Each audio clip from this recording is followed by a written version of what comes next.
Ayun, magandang araw sa ating lahat mga kaibigan. Muli nagbabalik ang Linggo Ronde TV mo. Tuloy tayo agad sa ating topic mga kababayan. Ito na nga mga kababayan, talagang pasikip na ng pasikip yung mundo ni Arnie Teves mga kababayan. Iwan ko lang mga kababayan kung makakatakbo pa ba ito ng malayo mga kababayan. Dahil nga, ayon kay Department of Justice Secretary Boying Rimulya, ay mas pinahigpit pa nila yung monitoring laban dito sa isang teroristang si Arnie Teves mga kababayan. At sulat para sa United Nations ay ipapadala na rin ng Department of Justice para nga ipaalam sa kanila na itong si Arnie Teves ay napakadelikadong tao ito mga kababayan. Ito'y isang leader ng mga terorista dito sa ating bansa mga kababayan. At hindi basta-basta ang isang terorista mga kababayan napakatindi ni Arnie Teves ay talagang sisikat ito sa buong mundo mga kababayan. At yun nga mga kababayan, mayroon ding mga balita na itong si Arnie Teves daw ay kinukop-kop na mga warlord, mga drug lord, diyan. Hindi ko naman sinabi kung saang bansa mga kababayan, pero alam naman natin kung saang bansa ito nagtatago, diyan sa Timor-Leste. Alam naman natin at may mga nagsasabi din dito na mga komento na yung Timor-Leste mga kababayan ay napakaraming illegal din daw dyan. Parang Pilipinas lang din daw yan mga kababayan Yung mga nakakapunta ng Timor-Leste, mag-comment kayo dito kung iyan ay may katotohanan at hindi pa naman tayo nakakarating dyan. Pero nga sabi ng mga kababayan natin, maraming sabong dyan, mga droga, mga sugal na mga illegal mga kababayan. Kaya siguro pinili ni Arnie Teves dahil mahirap na bansa yan, maraming pira siya, baka gusto rin ni Arnie Teves na maghari dyan sa Timor-Leste mga kababayan.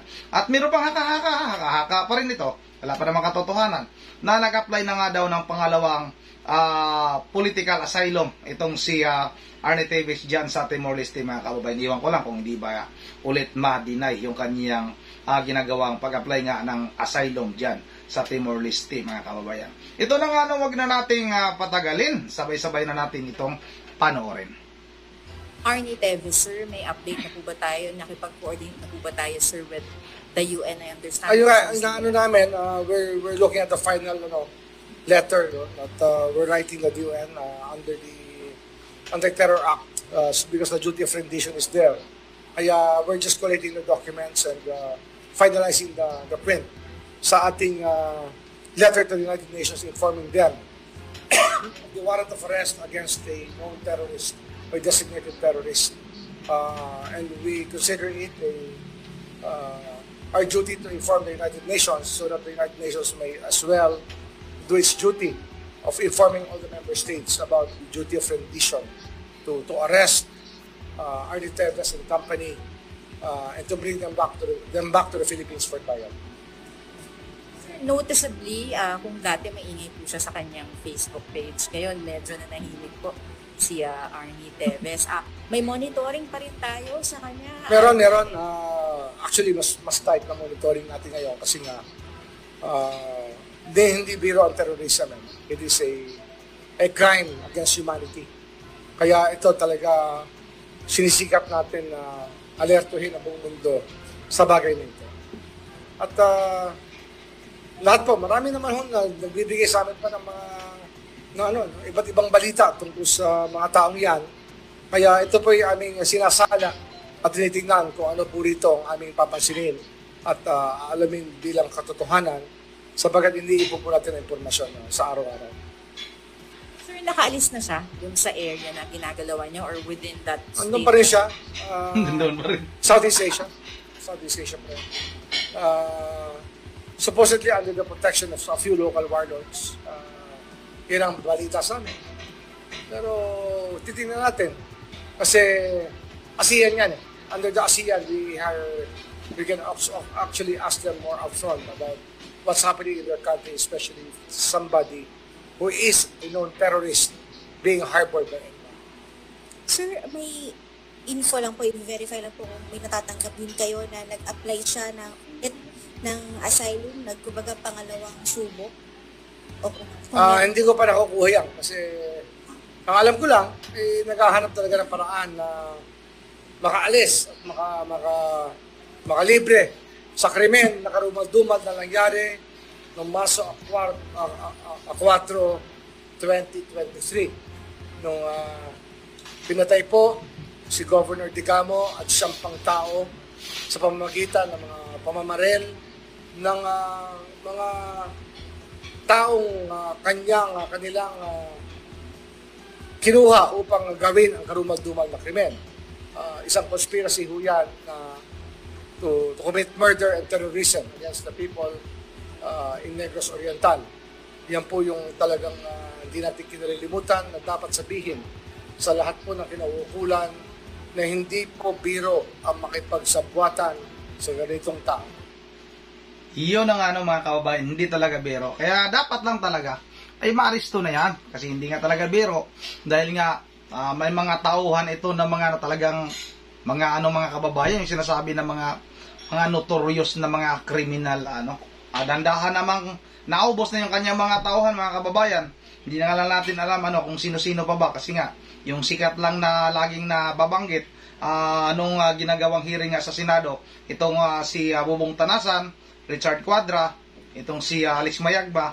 Di ko pa alam, mga kababayan, kung sino-sino pa talaga yung mga talagang membro nitong TV Terrorist Group na patuloy pa rin umiikot, mga kababayan, dito sa ating bansa, sa iba't ibang lalawigan, mga kababayan. Dahil nga sabi ng Philippine National Police ay nagkawatak-watak nga ito simula nang itong si Arnie Teves nga ay umalis ng bansa para nga pagtaguan yung kanyang krimen na ginawa, mga kababayan. At sabi nga ni gusto makalibre, sabi na ni Department of Justice Secretary Boying Remulla, gustong makalibre, gustong takasan nitong si Arnie Teves, mga kababayan, yung kanyang mga ginagawang kabulastugan, mga kadimunyuhan diyan sa Negros Oriental, mga kababayan. Lalong-lalo na yung pagpatay nga sa kanyang katunggali sa politika na si dating Gobernador Roel Digamo, mga kababayan. Talagang dapat kailan pa ba maibalik yung bitay, mga kababayan, para naman masampulan itong si Arnie Teves, isang congressman na ibinitay kauna-unahang kasaysayan na naman sa Pilipinas, na isang congressman ibinitay na kasi, mga kababayan, kauna-unahang congressman. Puro ito kauna-unahan itong si Arnie Teves na naging terorista. Kauna-unahang, mga kababayan? Basta puro kauna-unahan yan, mga kababayan, si Arnie Teves. Wala na, puro na pang Genius Book of Record, ika nga, yung kanyang record, mga kababayan. Yun ang mga kababayan, hanggang dito lang muna, bago tayo magtatapos, ay siyempre mag-shoutout muna tayo, walang bagong komento dito. Siguro, di na natin basahin yung inyong mga komento dahil nabasa na natin, sa ating ginagawang unang mga reaction video. Shoutout kay Hilario Tamuso, shoutout kay Rolando Sanglay, shoutout kay Nancio Batoto, shoutout kay Alicia Wake, shoutout kay Rinald Haldok, shoutout kay Lods Rosalie Malit, kay Sino Narciso, kay Marlon Herodias, shoutout kay taga Pangasinan Nak, shoutout kay Marshall Rinasya, shoutout kay Amid Rigulin, shoutout kay Dagunano Giral, shoutout kay Lods Rapido TV, shoutout kay Elisa Borbi, kay John Habini, shoutout Bamber Jibril Diyos ng Pulilan, Bulacan, Robert Tawadan, Idol, shoutout Lea Libert Sal Dasal, shoutout Ma'am Joyce ng Japan, shoutout kay Mackenzie, shoutout kay Nancy Villaparty, Danilo Arayata, shoutout kay Binos Dirama, shoutout kay tapos na, Lods Rosalie Malit, shoutout kay Richel Istasi, shoutout kay Edgardo Bertumin. Edgardo Bertumin, shoutout hindi ko nabasa yung kanyang komento kanina. Maagaw kaya ang kapangyarihan ni TV sa Negros? Ang dami kayang nagpa-picture sa kanya. Hindi ko nabasa ito, binasa ko lang kay Eduardo Bertumin. Hindi ko lang ito nakita. Maagaw kaya ang kapangyarihan, napakadaming nagpa-picture, itago na lang nila yung picture para sa kasaysayan. Kasi nga, kauna-unahan lagi itong si Arnie TV sa kasaysayan. Shoutout kay Iba, shoutout kay Ana Albero, shoutout kay T. Diver, Miro Fitz Diaz, tama na, basa ko na to. Maxi Nitsuga, shoutout kay Porferio Lami, shoutout kay shoutout si Amina Ignacio, Joseph Lee, shoutout at kay Scout Ranger Idol, shoutout maraming salamat sa iyo pagsubaybay. Shoutout kay Evelyn Guyal, Alice Ramirez, Raul Batica, Limil Kaliwag at tapos na ito na si Limil Pagkaliwagan. At shoutout kay Barcelona Tirania Sain.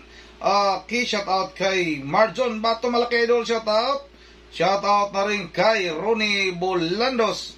Shoutout kay Judith Rimulano. Shoutout kay Leo Francis Gabita pala, sorry. Yan ang mga kababayan, medyo mahaba na ating shoutout kay EJ Reyes, habol natin si Minu, tapos na ito.